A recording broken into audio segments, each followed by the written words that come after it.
Today's Real Talk, Justin Ckezepis, the show where we talk about all things North Carolina real estate, business, and life.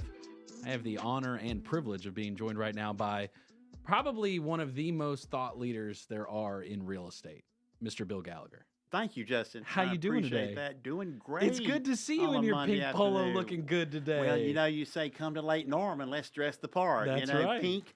You're wearing pink I got the pink too. so We didn't we're even plan styling that. profile. We didn't even plan it. Look at your Lake Norman blue and white. Thank okay, you. that's I a nautical appreciate look. it. So what was it like driving up from Charlotte to Lake Norman today? Guess where I started? Ballantyne. Okay. 485, and there was a car broken down in the right lane. Oh my gosh. Basically, bottom line, in the Providence Road area, so it backed traffic up, and we were stalled. We finally got past the one car in the right lane that we all had to get around, even tractor trailer trucks. So thank goodness I got toward 77, and then I knew to get in the express lane. That's right. And the only issue I had is where is the entry to the express lane and where is the exit to the express lane. And I didn't realize that if you exit Catawba, you got to go across into those busy lanes. Three lanes that are backed up. Yes, they are. And so the Divergent Diamond I've heard about for years. Now I know the Divergent Diamond. What'd you think of it? Did you like it? Let me ask you, why do you have a Divergent Diamond? You got to ask DOT that. We got to go to Raleigh. Did y'all want that in Cornelius, the Divergent Diamond? That's all Raleigh. Oh, my. There's multiple popping up. 23 in Huntersville, exit 23 on 77's getting it. And then now Statesville has one as well off of I-40. What about exit 25, Huntersville? Ooh, 2573 is backlogged right now. You know, Right. that's supposed to have been widened, I think, 15 years ago, but they're still working on that one. So, Why? yeah. What's the reason for the delay? You tell me, Bill. The leadership in Raleigh right now and certain decisions being made. I think everyone got hit with COVID, right? And so in that moment, the municipalities and the state made a decision and they decided not to go through with certain projects, wondering about budget. But now it's going to cost way more. Well, also, y'all deserve it. You think about how many people live in this area from Huntersville to Cornelius to Davidson to Mooresville. Y'all, there are a ton of people, as you know. Y'all pay a ton of tax money to Raleigh. You pay the gas tax. You pay North Carolina state income tax. Y'all deserve the money to build the roads. Who can speak up and speak out on this? Gallagher DOT? 2024. That's Wow, what I'm voting. I'm voting for that. I don't know about that. You got to find somebody that knows Joe to go. Which is great. Is that your next move now? You've taken over the real estate world. You've been teaching for decades. You've been dominating, been an expert. Now are you taking it to Raleigh anytime soon or what? Don't think so. Just going to stick around Charlotte a little bit. I love Charlotte, love Lake Norman, always have. Yeah. See, I started selling in 1983 when the rates were 18 to 20%. I started selling real estate when Exit 25 did not even exist. How many of your viewers or listeners know when Exit 25 did not even exist? Burkdale did not exist. Cow Farm. That's all it was. And I remember when they were having the lottery for the lot to the peninsula, we had to go to basically the Days Inn at Exit 28 to have the lottery to draw a number to even get a lot at the peninsula. That was before your time. Did you put your name in the hat for that? See, I was a real estate agent. Basically, no salary, no income really, no insurance, no benefits, no paycheck every 2 weeks as an independent contractor. So there was no way I could afford it. Yeah. But I could afford the gas to get to Lake Norman to see the Days Inn, which is now demolished, Exit 28, where everybody and their brother and cousin were wanting a lot at the peninsula. How many of your viewers and listeners remember that? No peninsula at all, no Sailview at all, no 100 Norman Place at all. It was all brand new, and thank goodness with George Whiteman as my broker and builder, really helped us develop Lookout Point here at Lake Norman. Oh, yeah. 100 Norman Place, and so therefore that was a blessing. So Lake Norman, y'all got great property. You got a great market. You are blessed. So keep that in mind because your property has always been very saleable. Location, location, location. And just even hear this. People work in Winston and live in Mooresville.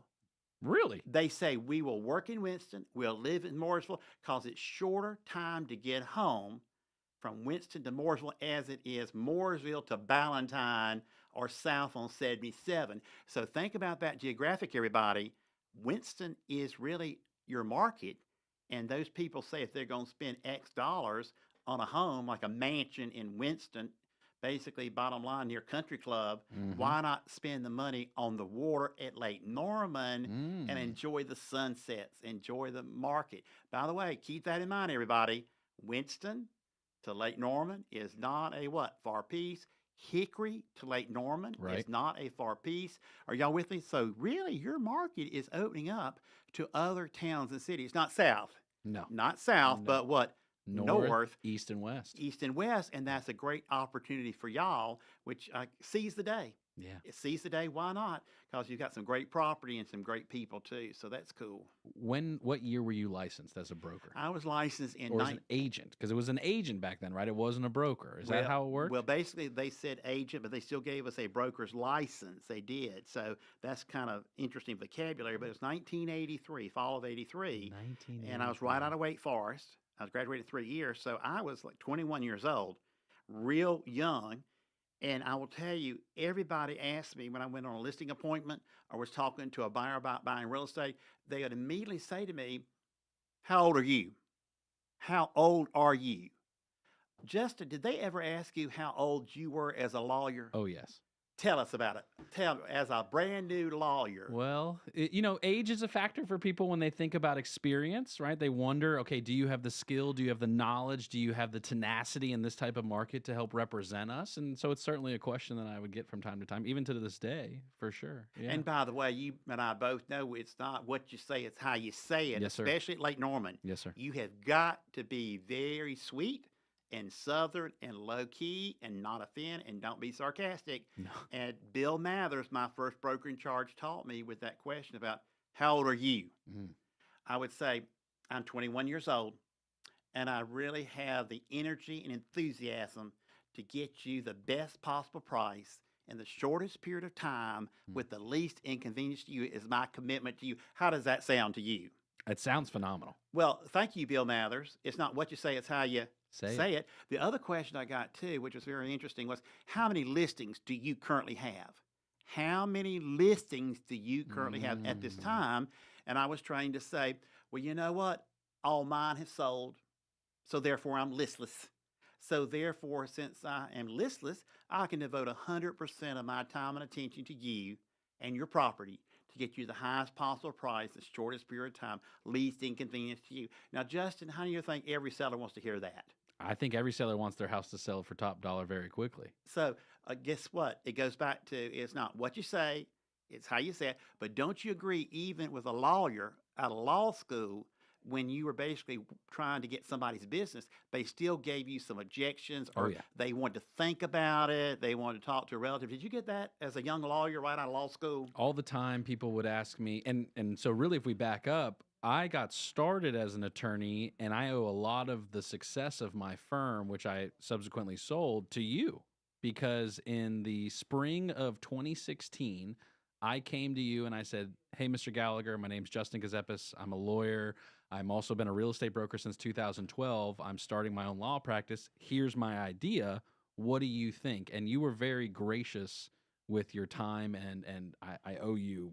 I don't even know what you can have the microphone, sir, because I really don't know what I wouldn't be sitting in this room right now if it weren't for you. We're going to take a quick break, radio fam. When we come back, we're going to continue talking with Bill Gallagher, real estate expert throughout all of North Carolina, really a national expert, because you've been an educator for how long? How long have you been educating? Almost 40 years. Almost 40 years. I don't know anybody who knows the market, understands the concept of real estate better than Bill Gallagher. He is joining us live in studio, WSICnews.com. You can watch the video stream, all the social platforms. A couple of the other breaks, we're going to have some exclusive digital content with Mr. Gallagher, but for now, we're going to take a quick break, and when we come back, we're going to talk more about what are the objections we're seeing today in the marketplace. Bill is still in the classroom, still teaches. Nobody knows more than him as it relates to this stuff. Stick around. You're listening to WSIC Today's Real Talk. Coming right back. Keep it right here. Today's Real Talk with Justin Ckezepis will return after this short break on the new 105.9 100.7 WSIC. Here's your WSIC community calendar.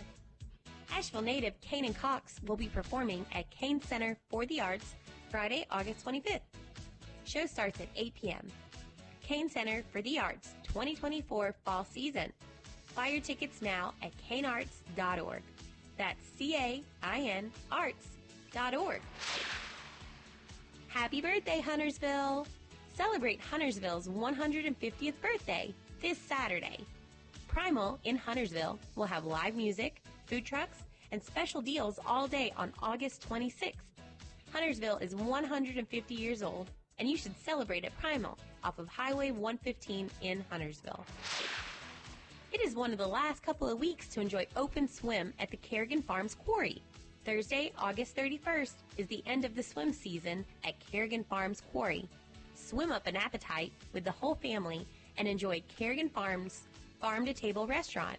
Kerrigan Farms open swim at the quarry. Enjoy it before the end of August. Love cycling? Love supporting veterans? Purple Heart Homes presents Take That Hill. Sign-ups are open now. The event is Saturday, October 7th. It is a great way to support a local organization focused on veterans. Take That Hill, presented by Purple Heart Homes. For more info, visit bikesignup.com. Eli Yacinth Band is playing this Friday, August 25th at the Upper Room in downtown Statesville. Enjoy a great show with a full 9-person band. Have a full night of jazz music with the Eli Yacinth Band, Friday night at the Upper Room in downtown Statesville. Have an event you'd like to tell people about? Yard sales, estate sales, and everything in between? Visit WSICnews.com and click on events to submit your event today. I'm Nick Rice with your WSIC forecast. As we head through the rest of the afternoon, we're going to see some increasing cloudiness with a high of 94. Tonight, partly cloudy and low of 72 in the morning. On Tuesday, it's going to be mostly sunny again with a high of 94 and heat index as high as 100. Tuesday night, partly cloudy, a low of 69. I'm Nick Rice from WSIC's Weather Center. Now more of today's Real Talk with Justin Ckezepis on the new 105.9 100.7 WSIC.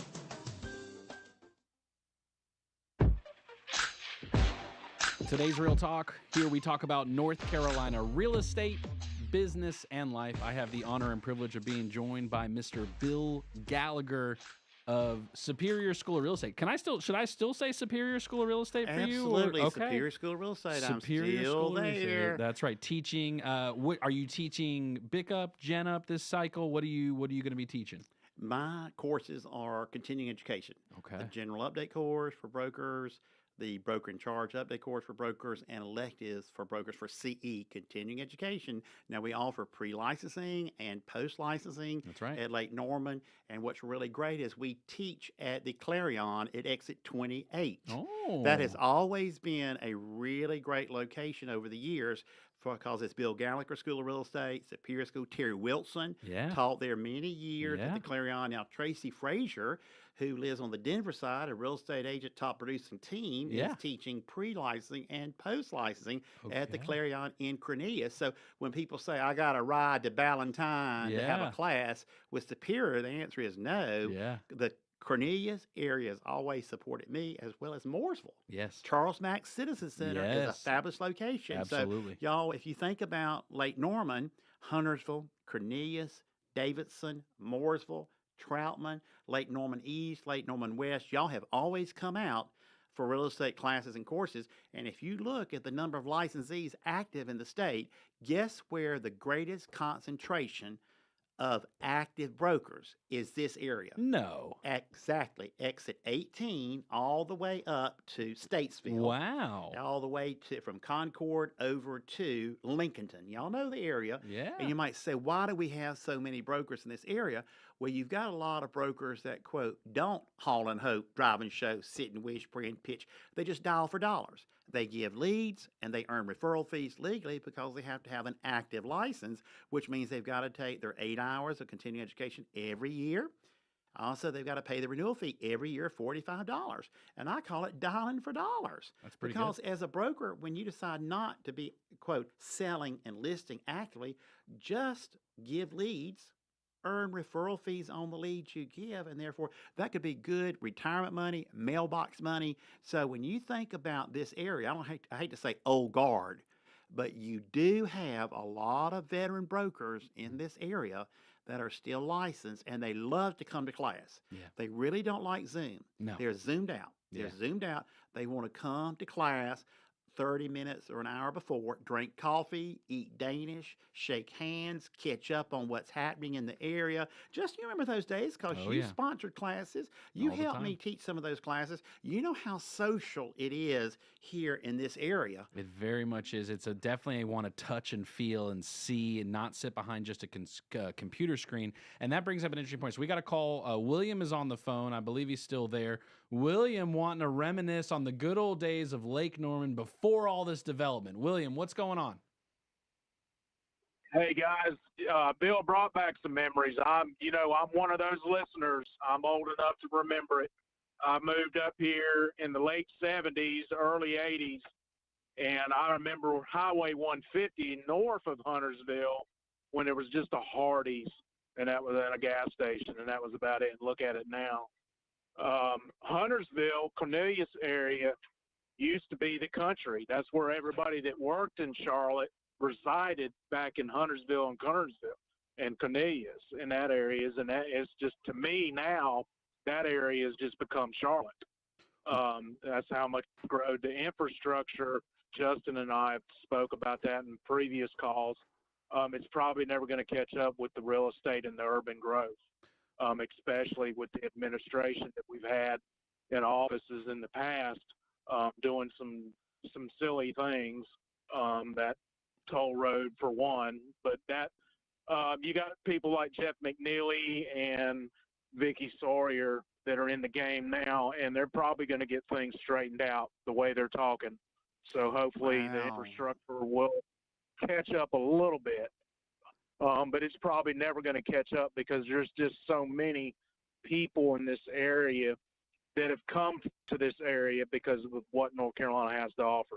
Well, thank you for being positive. I think that's really great. Now, let me ask you two questions. First, what was the name of the restaurant at exit 28 that was really the only breakfast restaurant that was here at exit 28? Was it a Mom and Pop's?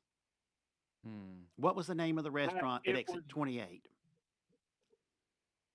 I don't remember it, but I the caller remember does. Call in. The name of that famous restaurant at exit 28. So therefore, we all had breakfast, all had lunch. It was really a great gathering place, which I thought was fabulous. But also, William, let me ask you this question. There's a lot of concern about the toll road, about the express lanes, and that businesses would suffer. All we heard in Charlotte is businesses in this area will suffer because of the toll road and the express lanes. In your opinion, has that happened, not happened, or to be determined?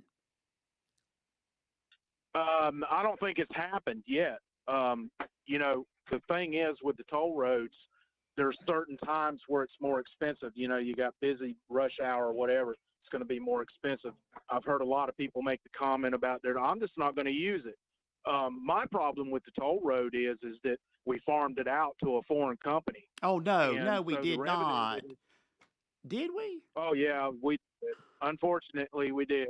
Was it cheaper labor, cheaper materials? It could have been. It could have been cheaper labor. I don't know. It was Pat McGorry was the governor at that particular time when they signed the bill for that. But because of that, because they signed the bill and farmed it out to a foreign country, here we are paying that bill back. And so the revenue that is collected off of that now, the mayor of Cornelius, where I spoke to him earlier, Woody, we're not getting any of that money. We're not getting any of it. We have to pay that money that is collected off of the toll roads back to the company in Spain. Was it cheaper labor? Probably so, to a certain degree.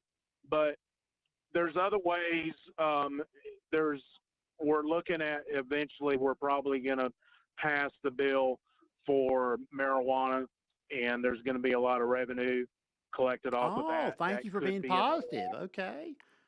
Wow. Well, it could be another avenue to collect money to help with roads and projects like the Cornelius exit and the roundabouts that they have in that area.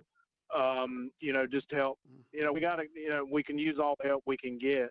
But we really can. And William, when you're talking to government officials, please tell them to put how to use a roundabout on the North Carolina driver's licensing exam. This is a big deal because a lot of individuals do not know how a roundabout works. And I was basically at a roundabout in Pineville. Yes, in Pineville. And guess what? The person didn't know where to drive, so they just went on top of the roundabout and just sat there in their car, just stopped, waiting to know where to go. And the school buses down at Ardrey-Kell, there are two roundabouts within a mile of each other. The school buses can't get around the roundabout because they're too long. I mean, this is planning that needs to be looked at. But, William, I got to tell you, the silver lining in all this, your prices at Lake Norman have gone through the roof in the last 2 years. The average price at Lake Norman and Charlotte have increased 54% over the last 2 years. Everybody needs to write that percentage down. And when you get depressed about the toll road and the express lanes, 54% increase in 2 years is fabulous. You've had better appreciation than Raleigh and Cary. Now, when people say Raleigh and Cary is where the money is made in real estate, yes, it is. But when you look at Lake Norman and Charlotte, we have boomed. And, William, I don't know about you. Have you gotten your assessed value lately from the tax collector? Yeah. And by the way, I don't mean to be personal, but it's public record. Did your assessed value increase 10%, 20%, 30%, 50%? Do you have your calculated percentage yet? Yeah, I think it's somewhere between the 10 and 20%, so 15 to be safe side. And what county are you located? Well, I'm actually in the country. I'm north of all this that we're talking about. But what about what county? What you in Rowan? You pay Rowan County. You pay Rowan taxes, okay? Rowan tax. I just want to know because in Mecklenburg, a lot of tax assessed values increased 40 to 50%. Mine went up 100. No, Justin, where do you live? I live in Cornelius. Live in Cornelius. 100% increase. Was it a condo, townhouse, or single family? Why did yours go up that much? The value went up. The market value based on the new revaluation for Mecklenburg County, plus when you factor in then the new rates from the county and the town of Cornelius. Well, the assessed value went up 100%, and then so my tax bill basically, it didn't double, but it was pretty close to double. And when will the tax rates really be determined by the county and or the city? So the county runs on a fiscal year of July 1 through June 30th. So they had to have their budget as of July 1st, but that will be the tax bill, which was actually for 2023. So the bill's already been out, and they released it, and it's based on that new valuation. Went up 100. My valuation went up 100%. Are you getting calls from your viewers and listeners? How do I appeal my tax value? I've been done in. This value is wrong. Several have called in and reached out. Yeah, absolutely. And by the way, what advice are you giving them about appeal? How to appeal the tax value? Yeah, the process. You can reach out to an attorney. You certainly can, and you can ask an attorney to submit some documentation. Most of the time, it's done via an appraisal. That's most of the time the way you can counter what the value is that the county has assessed as part of the value. You've got to submit a very recent appraisal. And so then you ask the question of, okay, if it's $900 for an appraisal to be done, give or take, well, that's $900 towards your tax bill. And what if it comes back and it says still that the value's that high? That's a troubling thing. We're going to take a break. William, thank you so much for calling. We appreciate you. All right, y'all take care. See you, William. Thank you, William. All right, so Digital Fam, we're going to stick with you through the break. Radio Fam, we are going to take a quick break. If you're on WSICnews.com or if you're on any of the social platforms, you can watch the video stream live right now. We do have Bill Gallagher in studio with us hanging out. Bill the Buffer is on the sticks right now, running the show, making sure we sound good, and he's doing a great job. I've got two Bills in the room right now. I don't know I'm trying not to get them mixed up right now. Two great people, two dear friends of mine.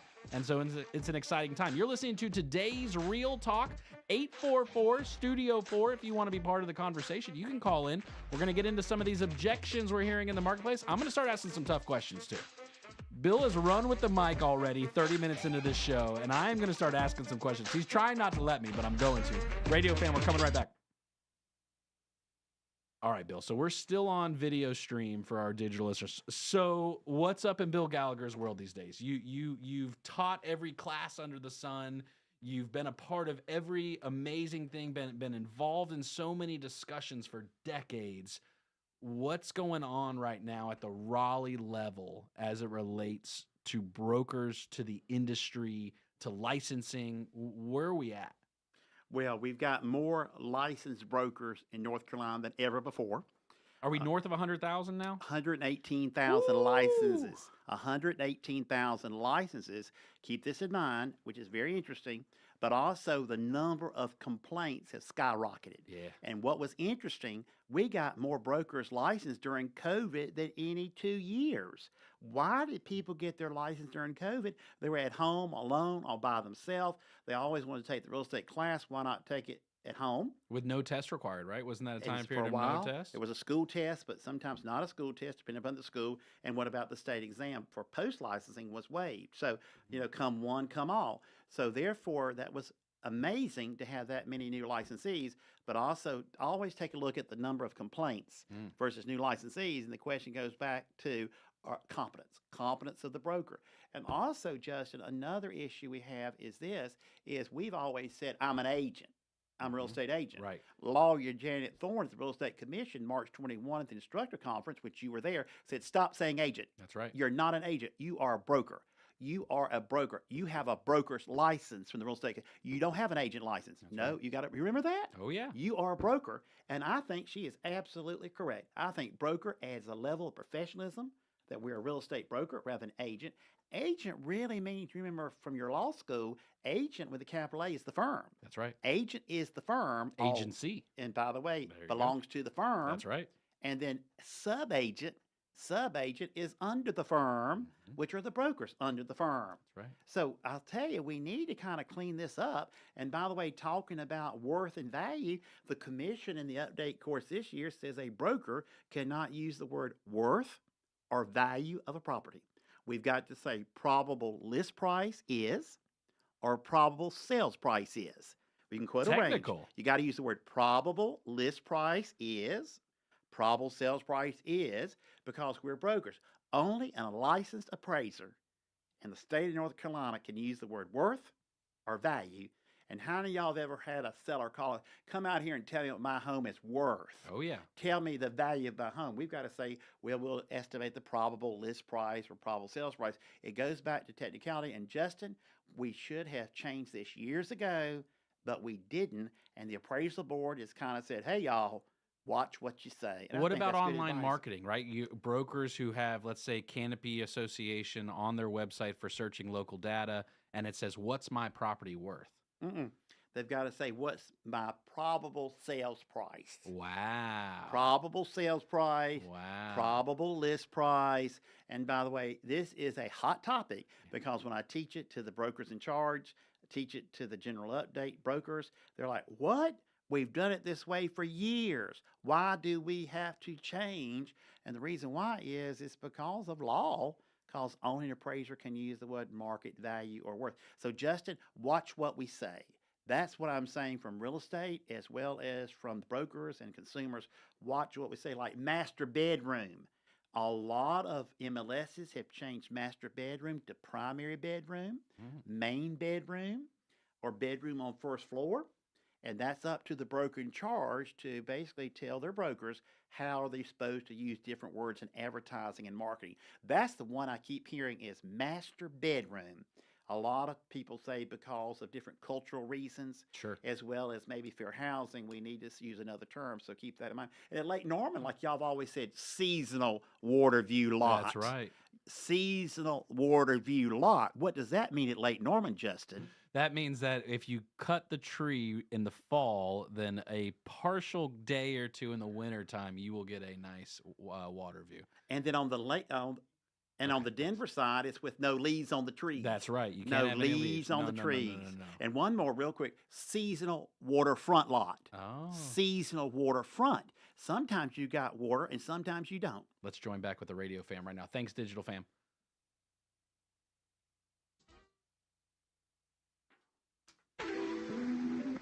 Today's Real Talk. Here we talk about North Carolina real estate, business, and life. Justin Ckezepis, joined in studio today by the Bill Gallagher. the legend himself, joining me in studio. Thank you so much for driving up from Charlotte. I appreciate My pleasure, it. Justin. You're for a road we'll warrior. drive. We'll No, drive and don't do ride that. for Justin Ckezepis because you've had that mobile closing van for years. I did have the mobile closing van for years. So let's talk about that and kind of how the market has shifted. Okay. Is there any value still to being a realtor in this marketplace? In terms of being a realtor in this marketplace, in terms of being a seller's agent or a buyer's agent, it's critical. It is critical right now because, as we know, for the last 2.5 years, inventory has been very low. Resale inventory low, demand very high, and some buyers basically were in a bidding war with competing and multiple offers. They lost out on 2 or 3 houses. They're mad. They're furious. I want to buy a house. What do I have to do to buy a house? Who are they asking? The broker. What do I have to do to buy a house in Cornelius or Davidson? Well, basically, bottom line, make an offer. Well, we've already lost 3. What do we have to do to get it? And guess what? They were bidding $50,000 to $100,000 above the list price. Oof. Above the list price. And the broker was saying the comps don't support it. We don't have the comparables to support this price. And basically they said it might not appraise. Yep. Might not appraise. And guess what the buyer says? Don't worry about it. I'll pay cash. I'll pay the gap. Yeah. How many of y'all have heard pay the yeah. gap? I'll pay the difference. So if it doesn't appraise, don't you worry. I'll pay the difference. I'll pay the gap, and we will close. You mean to tell me people are paying $100,000 above list price that did not appraise? Answer is what? Oh, yeah. Yes. Have you heard this? Oh, yes. And prior to me exiting the law firm at the end of 2021, the other thing that was big were escalation clauses, which I know the commission is not a fan of because that's where you'd have a buyer submitting basically a blank check to a seller saying, hey, seller, we will go X number of dollars above any other offer you receive. And here was the sticking point always for me. A buyer cannot see what another buyer has submitted without that buyer's giving permission for the new buyer to see that. That was always the crazy part to me. You mean literally you're just going to trust this seller? How could you ever verify that? The only thing is just relying on the ethics of the individual broker, the realtor in most cases. What about firms? Because when I came of age in real estate, my dad was with Allen Tate. And it was always about the firm you're with, right? Keller Williams, Remax, Coldwell Banker, Century 21. It was always about the firm. Do you think that the national level firm still holds the same value as it once did?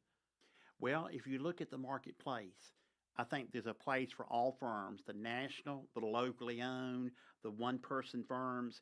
And the reason why I say that is that it's all about personality of the broker. Personality of the broker. Now, firms are wonderful. They give the brokers tools to help sell the house, marketing tools, great training. I agree completely. However, I have always sensed that an individual, a seller, will list with a broker they feel comfortable with.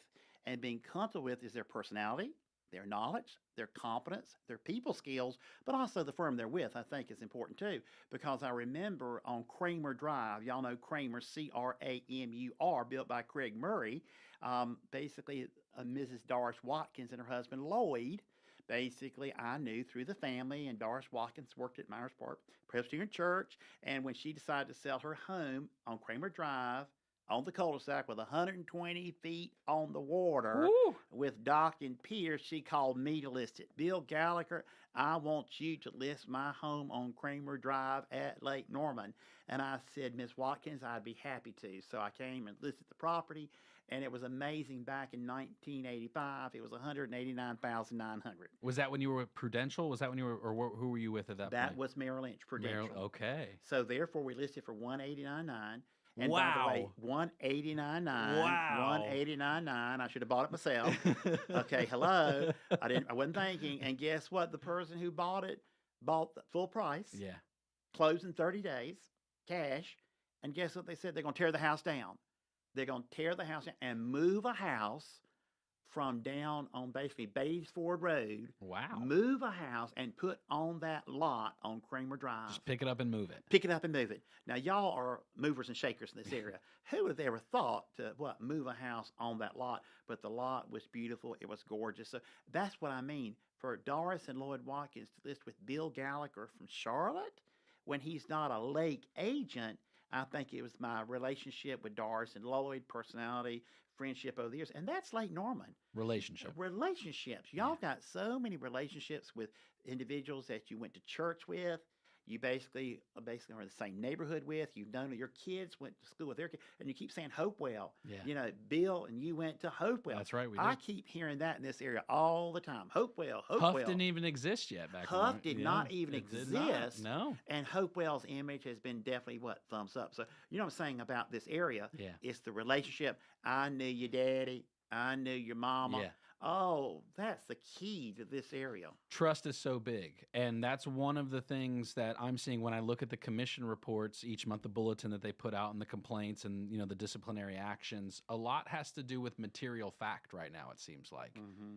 What's it been like? What have you been hearing over the past few years as it relates to material fact and the disclosure of things in transactions? Well, the biggest problem, which I know you have had to deal with cases, and I've heard from brokers, is what is the type of water and sewer connection to the property? Y'all need to ingrain that in your brain. What is the type of water and sewer connection to the property? If the house is in the city of Cornelius, is it always city water and city sewer? And the answer is what? Not always. Not always. Could it be well and septic in Cornelius? Yes. Could it be city water and a septic tank? Yes. And then a private well in the backyard? Yes. What about community water? Yep. Community sewer? Justin, some brokers are really detailed, but we have got to provide some extra efforts of disclosure to research the water sewer connections, because that's a big deal. And when you tell a buyer they're on city water and city sewer, and they're on city water but not city sewer, they're on septic, can you see the complaint going to Raleigh, the complaint going to the broker Charlie? Hook me up. Me up to city sewer. If you can. Number one. Yeah. And the tap-on fee in some counties is $5,000 to $8,000 tap-on fee. Fee just to tap on. And if I find a plumber that's not intoxicated, it's another $2,000. I mean, that's another fee you're looking at. So that's a huge mistake the brokers have to deal with. Did you hear that as a lawyer? I've heard that a lot because, again, it's the septic permit in North Carolina that determines the number of bedrooms that you can market a property as. And I've seen multiple complaints where, they marketed my property or the property as a 5-bedroom. Come to find out now the property is listed with a septic permit for a 3-bedroom. That nearly chops sometimes the value in half, depending on the market. And that's a problem. And so what's being discussed in the classroom then at this point as it relates to material fact? Did the commission go heavy on material fact in this year's update, or what's that been like? For the last 2 years, last year especially, last year, very heavy on material facts, the whole section, and they gave a really good information on the different facts that need to be disclosed. And it was like kind of a basically how to disclose course. Oh, it was excellent. I wish that manual could be used for pre-licensing and or post, because it was how to disclose water sewer, how to disclose this, how to disclose acreage and property lines. How far does the lot go in the back? Whose fence is this? My fence or the neighbor? Justin, as a lawyer, you know how you encourage buyers to get a survey every time before they close? And some buyers said, I'm not paying the money. I'm using an old survey from 6 years ago. And as a lawyer, what did you tell them about old surveys? Sign the disclosure is what I would say, that you were advised to get a survey and you're choosing not to, because anything that could be identified via a survey is not covered on your title insurance. Say that one more time and louder. Anytime a buyer buys a property, if they choose not to get a survey, anything that would be identified via the survey is not covered under title insurance. Fence encroachments, the neighbor, maybe impervious area, because people have these plans for these nice, beautiful pools out here, right? A lot of people want to put in these nice pools or have a shed in the backyard, a she shed, something like that. Or a man cave. A man cave. Have man caves they do. Accessory dwelling units are a big conversation right now. Radio fan, we're going to take another break real quick. Digital fan, we're going to stick with you again. I'm going to ask a couple more questions right quick of Bill before we come back to the radio family. WSICnews.com, all the social platforms. You can be watching the video stream right now and be part of the conversation. 844-STUDIO-4. Maybe you've got a question for Bill. Maybe you got a situation going on you need some help with. He's here. Let's go ahead and take advantage of it. You're listening to today's Real Talk. 844-STUDIO-4. Radio fan, we're coming right back. there's more. And Bill loves when I stick with the digital fam there too in this. So thanks, Bill, making you work doubly over there. So okay, so we're still with the video fam right now on social media and WSICnews.com. So Bill, what's like the sentiment right now with brokers? Is it all out warfare? Are you seeing? Or is it still like two opposing sides? Everyone's blaming everybody. What's the sentiment like in the marketplace with agents and brokers? And what type of issue or type of concern? Well, issue? I guess it just like through COVID, right? Because the market's so tight. Mm-hmm. You know, because everyone wants that listing or everybody wants that buyer and wants to get the deal done. And, you know, hey, let's not even waste time going to look at it. Let's just submit an offer. What are we seeing? Is it just this kind of attack mode almost? Is that still happening on the day-to-day? Or is there light at the end of the tunnel, people realizing, hey, how about we all kind of slow down a little bit because we're supposed to work together? Mm-hmm. Well, the issue that I'm hearing from some brokers is professional courtesies. Professional courtesy. Okay. Not ethics. Right. Not professional standards, but professional courtesy of how do you communicate with a fellow broker? Right. How do you follow up? How do you give feedback? And when I say professional courtesy, it's like showing a house. Yeah. Well, it used to be we had to call the listing firm to make an appointment to show the house. That's right. We had sometimes to pick up keys at Lake Norman and bring the key back. That's right. Now we have showing time, which is a computerized service to show homes. Well, the issue has come down to this. They've got an appointment to show the house between 9 and 9:15 a.m.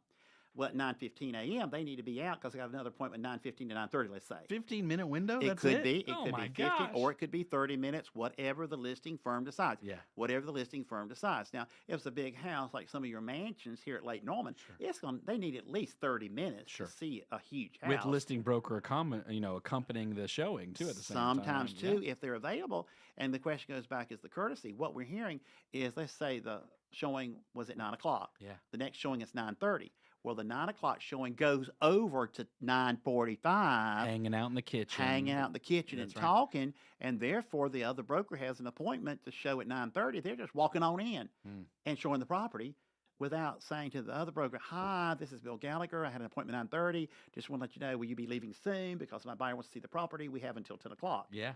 All right. Basically, bottom line, the other broker etiquette should say, oh, we need to leave. We need to go outside. We need to leave because our appointment was 9:30. That is sometimes not happening. And what's so bad is the public, both buyers are hearing a conversation between two brokers that is sometimes not professional, that's sometimes not real nice, that you've got to be able to deal with. And this is the image. Yeah. The image that buyers and sellers have of the broker. Yep. They're actually seeing this friction, this kind of fussing and feuding, barking and biting over what the time of showing. Now, time of showing is professionalism. That's right. All right, we're going to rejoin with the radio fam here, digital fam. Hang on for me. I see. Today's Real Talk, where we talk about all things North Carolina real estate, business, and life. 844-STUDIO-4 if you want to be part of the conversation. Bill, we talked about the value of a realtor. We talked about the value of the firm. Let's talk about the value of teams. Mm-hmm. Teams was a concept that probably 20 years ago was more of a rarity. It was definitely new in the marketplace. But now it seems like the common scenario. What's your take on teams in the market currently? Well, in terms of team concept, I've got to say one of the first teams was in my office in basically 1986 when Scott Tyler, who owned the TV channel, I don't know if you remember the TV channel where they showed real estate 30-second ads on video, listings on video. Yeah. Everybody loved the TV channel for real estate. They showed it on Saturday morning during the cartoons and also at night and on the weekends. And Scott basically said, well, I'm going to go into real estate. So he formed a team. He created so many leads from the TV ads. He had a team of buyers, agents that could sell those leads. Oh, yeah. He had too much business. Scott Tyler had too much business because he generated all the leads off the TV ads. Therefore, he gave them to the team members to handle it. So number one, a team can be great if you have the marketing in place to generate a lot of leads. How are you going to get those listings sold? You need to have the quote, realtor power, or you got to have the ability to get the home shown and sold and returning phone calls. That is the other key item. We've had some buyers say they called this agent or called this broker and didn't get a phone call. They wanted to see a property, didn't get a phone call. Sellers are saying they've called their listing agent and can't get a call back from the agent. Well, at least with the team, sometimes they have specialized jobs. Basically, one could be a listing coordinator to coordinate all the showings and feedback for the seller. Are y'all with me? Feedback is key, and that's what sellers want their hand held. So if the listing agent does a lot of volume, they're a multi-million-dollar producer, which is great. They can produce listings, but basically, how are we going to get them sold also? I think it's also called delegation. You've got to do what you do best. Yeah. So there could be a listing broker who loves to list, list to last, list to last. That broker might not be the best at hauling and hoping, driving and showing around Lake Norman, east side and west side, Statesville. A buyer agent, showing agent could be different. And we're even moving into negotiation agent. Are y'all with me? We got a listing agent to list, a showing agent to show, and then another broker to basically, bottom line, negotiate the offer to purchase, and then a closing coordinator to carry it from contract to closing, which I'm sure you've dealt with. A lot of closing coordinators on a team or within a small team as a lawyer. How did you like working with a closing coordinator, not necessarily the listing agent or the buyer's agent? It was nice because it matched the model of the attorney's office of paralegals. Oh. Because I can't take credit as if I did everything by any stretch. It was a great team in place, which is something else you taught me, my dad taught me. It's all about the team you're on. And so now the concept of teams in real estate from the brokerage side has just continued to evolve. Let's change gears. We've been talking a lot about residential. Commercial is a whole nother world. What are your commercial brokers saying about the marketplace right now from what you're seeing? Any data points in particular? Is the market just about to fall out from underneath us like the national news wants us to believe and real estate's going to zero? Is that the right mentality for us to have? Well, basically, bottom line, what is happening in terms of office space? Now, this is area by area. What we've got to think about is vacancy. Vacancy right now for office space in Lake Norman and Charlotte is about 14.3%. 14.3%. Now, the rent average is about $33.74 per square foot, $33.74 per square foot, Lake Norman and Charlotte. And the annual growth rate is 3.4%, which basically, bottom line, 3.4% growth rate is good for the rent to increase. However, the issue is the work from home folk, the people who are working remotely from home, is a major issue. Yeah. Are these employers going to want the remote people to come into the office space and work, or basically not, stay at home, or work 3 days, work at home 2 days, do a split shift? Also, the other question that's going back is some small businesses basically cannot afford the office space during COVID, so they're having to let it go. And therefore, if the firm cannot afford the rent on an empty office space that's not being used, they need to cut it. That's right. Cut it, and they need to cut it as soon as possible to make sure they're still financially sound. That's what a big question mark. I didn't realize a lot of small businesses that have office space as well as office rent is very, very serious. What are you seeing at Lake Norman? Are you seeing a lot of the employers saying stay at home, remote, work at home alone, or are they gradually coming back? What does the employer say? What does the employee say? What are you hearing? It's interesting. We're seeing a little bit of both. I think there's people that just want to go to work. I think there's people that want to get out of the house. There's so many people that have moved here from other parts of the country, up north in particular, right? Because of the taxes they were paying that were so high. And then they were able to sell at their high sale prices, relatively speaking, to our market. And then, like you had mentioned and we talked about earlier, paying cash in this marketplace. And these people are working tech jobs, they're working in healthcare, they're working in banking. And the big banks are, for the most part, allowing at least some form of hybrid working. And it's an interesting conversation actually happening, particularly in the town of Cornelius and the other Lake Norman towns. What percentage of the staff that works for the municipality can afford to live in the municipality? Very interesting conversation right now. Very interesting. Yes. We did get a call from Ronnie. The question earlier you had, Bill, it looks like the name of the place was Ham and Eggs. Ham and Eggs. And then Bacon and Eggs. And then now subsequently it's the McDonald's. All right. Ronnie, say that one more time, Justin, because your viewers and listeners need to remember this. That's right. Was Ronnie from Mooresville called, said the spot on 28 was Ham and Eggs, and then it was Bacon and Eggs, now known as McDonald's. That's it. Yeah. Ronnie, you are terrific. You are superior. That's it. Thank you for being a good historian. We really appreciate that. As we continue into the future, Bill, what do you, because if any, I think we learn from the past to set forward a positive step for the future. What do you think the future holds for real estate in Lake Norman, Charlotte, North Carolina? Well, is America becoming a rental community? Is Charlotte and Lake Norman becoming a rental community? 34% of U.S. households are renters. Write that statistic down. 34% of U.S. households are renters. The median rent, not average, but the median rent in 2022 was $2,000. Wow. $2,000, now approaching about $2,200 a month rent. What I'm worried about is how much rent tenants are paying. The statistic is 57% of the tenant's gross monthly income is going to rent. 57%? 57% is going to rent on the average. Well, where is their money to buy food, gas, insurance? Right. I'm worried. Yeah. That is a lot of money. And then for student loan payments to be paid too, 57% going for rent is huge. Yeah. And those of you know, at Lake Norman, y'all have had a lot of new apartment communities being built. A lot of new communities, which a lot of times they might give inducements or basically infringements, basically the rent here, and definitely they're renting fast. If you go up and down 77, which you do all the time, you see all the new apartments. Oh, yeah. Unbelievable. As well as another trend has been this. Builders are buying land to build a subdivision. And guess what? They're having builders to build houses, not to sell them, but to rent them. Rental communities. Write that down.